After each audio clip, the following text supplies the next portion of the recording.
After Real Salt Lake made the final in the CONCACAF Champions League in 2011, I remember thinking, this is it.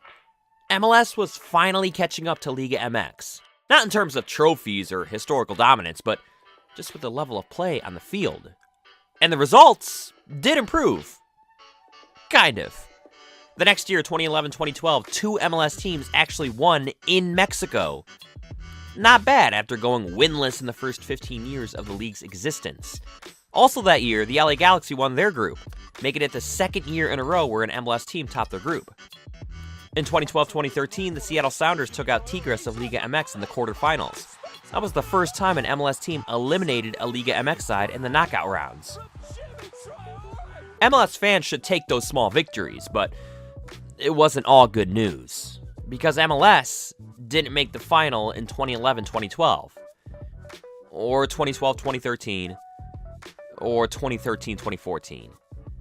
It was starting to look like that run by RSL was a fluke, and maybe we wouldn't ever see that again.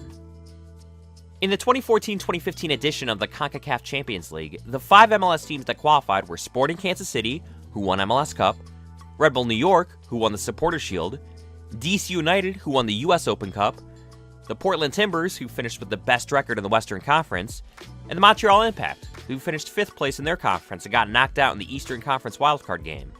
Wait, how does that qualify them for Champions League? Well, actually, it doesn't, because Canadian teams don't qualify through MLS play. It doesn't matter if you win every other trophy, because the only way to qualify for Canadian teams are through the Canadian Championship. You see, soccer in Canada has a little bit of catching up to do.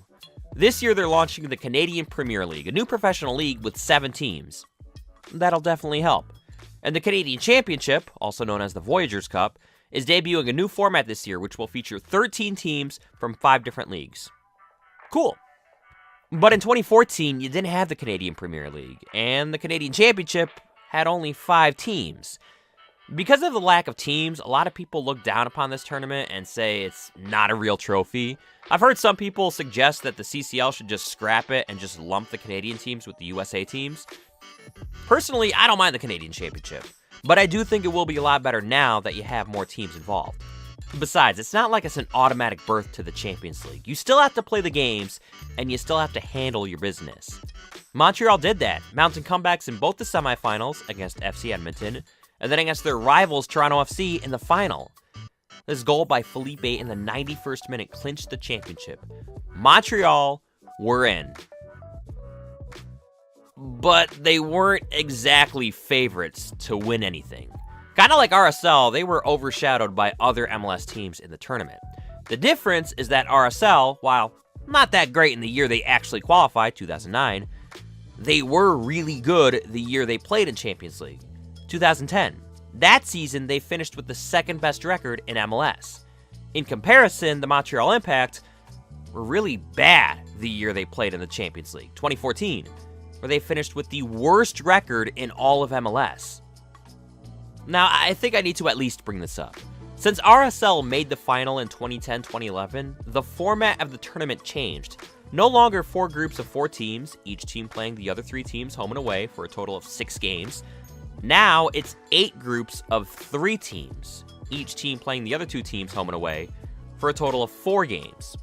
I definitely prefer the old format, because that's what I'm used to. That's what UEFA does for their Champions League. The argument is that traveling within CONCACAF is significantly more difficult than traveling within Europe. And logistically speaking, it's much easier to plan around 4 games for teams rather than 6 games. Hey, I get the argument. I really do. But just from a fan perspective, who just likes watching as many games as I can, I'd rather have the old format. Plus, none of the groups now feature both an MLS team and a Liga MX team. Oh, come on, that was one of the best parts of the tournament. Now we don't get to see these primetime matchups until the knockout rounds. That's kinda lame. In the group stage, Montreal were paired with CD Foz of El Salvador and also fellow MLS side Red Bull New York. Besides winning the 1979 CONCACAF Champions Cup, which didn't feature any American or Mexican teams, CD Foz weren't exactly world beaters, so it really came down between Montreal and New York. And New York, who still had Thierry Henry, didn't play Thierry Henry, or Luis Robles, or Roy Miller. Yeah, this was definitely a B/C team that New York was rolling out. This was back when not every MLS team took the tournament very seriously, so it's really not all that surprising that Montreal won the group. Montreal Impact, Pachuca. I realize as I'm writing this out that it kind of comes off as me discrediting their success. I know I talked about how they weren't a good team in 2014 and how they had an easy group, but I promise there's a reason. Their opponents were Pachuca, who, unlike every other MLS team, were dominant in CONCACAF competition. They were already 4-time winners and looking for their 5th championship. And their history against MLS sides was, quite frankly, pretty intimidating. 4 times Pachuca met an MLS side in the knockout rounds. 4 times Pachuca eliminated an MLS team. They were MLS killers. And now it was up to the Montreal Impact. Yeah, I was hoping for the best, but expecting the worst. But that soon changed after the first leg. Dilly Duca getting a brace in Mexico to give Montreal the 2-2 draw. Coming home with a tie and 2 away goals was huge. Montreal put themselves in the driver's seat. Wait, that sounds familiar. Not only did RSL survive, but they put themselves in the driver's seat. Yeah, RSL was in the same position in the final against Monterrey, and just like that series, in the return leg, MLS fell behind. Pachuca with a goal by German Cano in the 80th minute looked like it was the end of the road for Montreal. And then...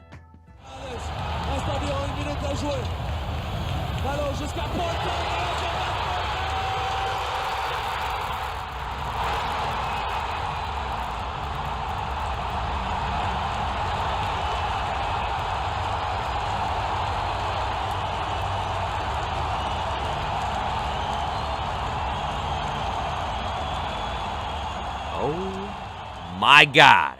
Cameron Porter, the rookie, at the death, giving Montreal the goal and sending them to the semifinal on away goals. Pachuca, done. The upset of the tournament for a team that finished dead last in MLS the year before. To knock out one of the Mexican giants, that had to be a little embarrassing for Liga MX fans. Somehow, some way, Montreal was still alive. Montreal Impact, Alajuelense. After such an emotional quarterfinal victory over Pachuca, I was worried that there was going to be a chance there'd be a little bit of a letdown. Alajuelense were no joke. In fact, they just steamrolled MLS side DC United in the quarterfinal. But the Impact, they were riding some kind of wave. They came out of the gates on fire, scoring twice in the early stages of the first half. Nacho Piatti in the 9th,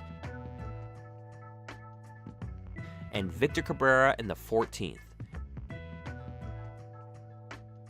And they took that 2-0 lead into Costa Rica, where they kept scoring. Jack McInerney gave Montreal a road goal in the 42nd minute. 3-0 Impact. Who was this team? They were making this look easy. Alajuelense would score a few goals in the second half, but Andres Romero put the series out of reach with the second road goal. Once again, it was an MLS team knocking out a team from Costa Rica in the semifinal. Montreal, again, with the upset. They were onto the final. Montreal Impact, Club America. I think of all the MLS sides that fell short in this tournament over the years. To think there were only 2 to this point that had ever made the final in the CONCACAF Champions League. And the Montreal Impact were one of them. Keep in mind, arguably their best player the last 3 seasons, Marco Davallo, had just retired after the 2014 season, meaning he didn't play in any of these knockout round games. And Didier Drogba, he was still about 4 months away from coming over to play. Can you imagine if Montreal had those 2 for this tournament? Club America, the most successful team in Liga MX history, and the Montreal Impact. It's almost like they didn't belong in the same sentence, but here they were, facing off in the final. Leg 1 in Mexico City. Nacho Piatti opening up the scoring in the 16th minute. Club America were shell-shocked. Impact held on for dear life, but Uribe Peralta scored in the 88th minute to save Club America from a disastrous first leg result. Even though it was a 1-1 tie, Montreal were still in good position to win it. Second leg in Montreal in front of 61,000 fans in the Olympic Stadium. Again, Montreal scores early. Romero, 8th minute. This was actually happening. Montreal was leading Club America going into halftime in the second leg of the Champions League final. They just needed to hold on.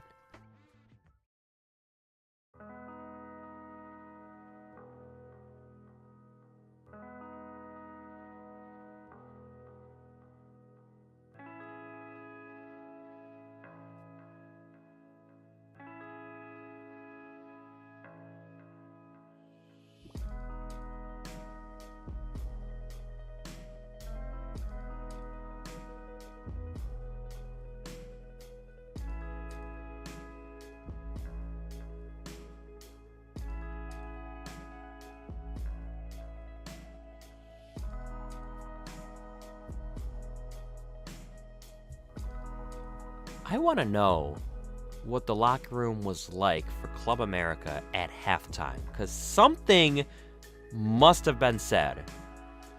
Everything fell apart for Montreal in the second half. They gave up 4 goals.